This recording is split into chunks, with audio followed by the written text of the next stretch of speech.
Director ಅವಾಗಿಂದ ಕಾಯ್ತಿದ್ದಾರೆ sir. ಬಂದಪ್ಪ ಮಹಾನ್ ಬಾಬಾ. ಏನಪ್ಪ ಇಷ್ಟು ಲೇಟ್ ಮಾಡ್ಬಿಟ್ಟೆ? KGF 3 ಶೂಟ್ ಮಾಡೋದು ಬಿಟ್ಟು ಬಂದಿದ್ದೀನಿ. ರೆಡಿನಾ? Ready sir. Roll action.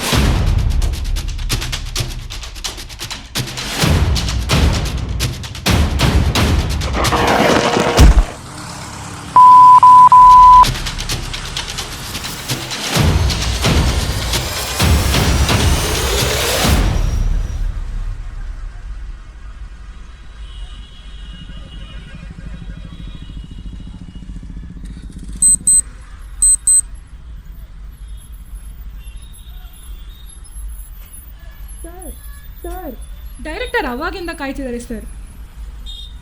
ಬಂದ ಮಹಾನ್ ಬಾಬಾ. ಏನಪ್ಪ ಇಷ್ಟು ಲೇಟ್ ಮಾಡ್ಬಿಟ್ಟೆ? KGF 3 ಶೂಟ್ ಮಾಡೋದು ಬಿಟ್ಟು ಬಂದಿದ್ದೀನಿ. ರೆಡಿನಾ? Roll and action.